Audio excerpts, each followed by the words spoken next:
Good morning students. Today we are discuss about equinox. आज हम लोग इक्विनॉक्स पढ़ेंगे।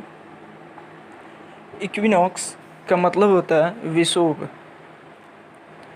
Spring equinox on 21st March the sun is directly overhead on the equator, so every place on earth has 12 hours of daylight and 12 hours of night. This is called the spring or vernal equinox. 21 March को सन equator के just ऊपर होते हैं।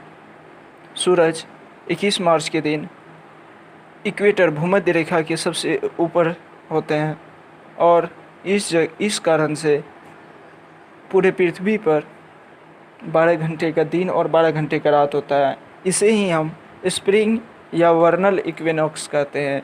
Next, as the earth moves on the northern hemisphere tilts more towards the sun and experience summer। और इसके बाद जब अर्थ northern hemisphere की ओर झुकते हुए सन के आगे आती है तब समर आता है।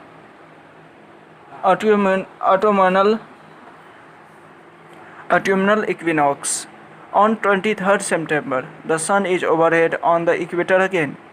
और 23rd सितंबर को 23 सितंबर के दिन भी दोबारा फिर इक्वेटर के ऊपर सन रहते हैं और इस दिन नॉर्दर्न हेमिस्फीयर में हैज ऑटमनल और fall equinox while the southern hemisphere has spring equinox.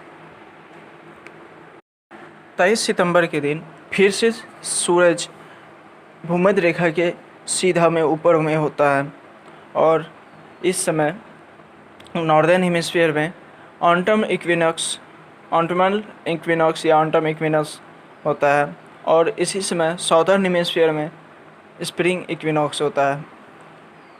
Next topic है सोलेस्टिक्स। सोलेस्टिक्स मतलब होता है संक्रांति। Summer solstice and winter solstice. Summer solstice मतलब होता है ग्रीष्म संक्रांति और विंटर सोलेस्टिक्स मतलब होता है शरद Sankranti. On 21st June, the sun is overhead on the Tropic of Cancer। Tropic of Cancer जो 23.5 डिग्री नॉर्थ में स्थित है। 21 जून के दिन सूर्य ठीक ट्रॉपिक ऑफ कैंसर के ऊपर होता है। This is called the summer solstice और इसे ही समर सोलेस्टिक कहते हैं in the northern hemisphere. Northern hemisphere में जब 21 जून के दिन सन ट्रॉपिक ऑफ कैंसर के ठीक ऊपर में होता है तो उसे हम समर सोलेस्टिक्स कहते हैं। ध्यान रहे कि समर सोलेस्टिक्स 21 जून को सिर्फ नॉर्दर्न हेमिस्फीयर में होगा। Because of the tilt of the earth axis the circle of illumination does not pass through the poles and the place north of the Arctic Circle have 24 hours of daylight। और इस कारण से Arctic circle जो होता है जो कि north में है, जो नॉर्दर्न हेमिस्फीयर में आर्कटिक सर्किल, उस पर 24 आवर्स का दिन होता है। The sun does not rise और सेट ऑन दिस डे। इस दिन वहाँ पर सन ना ही डूबता है ना ही उगता है। But circles around just above the horizon. On the other hand, place behind the Antarctic circles have 24 hours of darkness।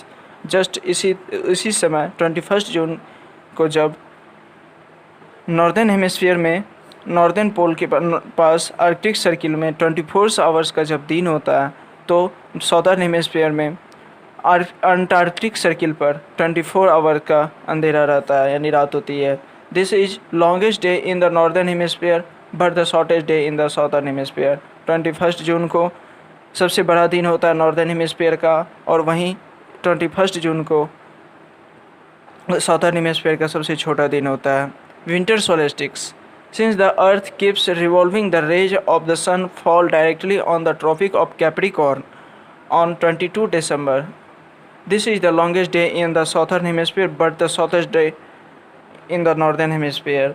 जब सन का रेज ट्रॉपिक ऑफ कैप्रिकॉर्न के ऊपर होता है 22 दिसंबर को तो इस दिन विंटर सोलेस्टिक्स माना जाता है और इस दिन 22 दिसंबर को साउदर्न हेमिस्फीयर में सबसे बड़ा दिन और नॉर्दर्न हेमिस्फीयर में सबसे छोटा दिन माना जाता है।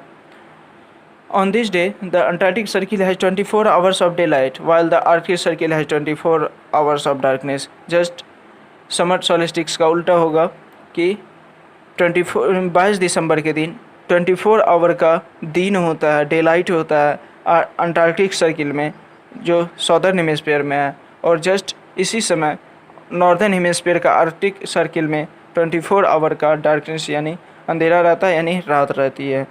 Varying length of day and night, next topic है varying length of day and night. You may have wondered why the day time is longer in summer and shorter in winter. This is because of the inclination of the earth on its axis. ये जानते होंगे कि दिन का ये summer season में दिन बड़ा होता है और रात छोटी होती है, और विंटर में दिन छोटा और रात बड़ा होता है। ऐसा इसलिए होता है क्योंकि this is because of the inclination of the earth on its axis. Earth अपने एक्सिस पर इंक्लिनेशन के द्वारा ऐसा होता है। During summer a large part of the northern hemisphere remains inclined toward the sun. Summer season में earth का large part सन के सामने रहता है, so there are longer hours of daylight during summer. In contrast a large part of the southern hemisphere is away from the sun, और southern hemisphere का बहुत बड़ा भाग जो सन्स के अपोजिट रहता है, इसीलिए वहाँ पे लॉन्गेस्ट आवर ऑफ डार्कनेस रहता है, ज़्यादा समय तक अंधेरा रहता है, रात रहती है। therefore has longest night. However, the area around the equator have 24 hour of daylight throughout the year, और प्रत्येक साल इसीलिए इक्वेटर के आसपास 12 घंटे का दिन रात होता है। स्प्रिंग इक्विनॉक्स 21 मार्च को नॉर्थ एंड साउथ पोल्स पर डे का लेंथ रहता है 12 hours, day length everywhere. Winter solstice 22 दिसंबर, ऑटमनल इक्विनॉक्स 23 सितंबर, समर सोलिस्टिक्स 21 जून।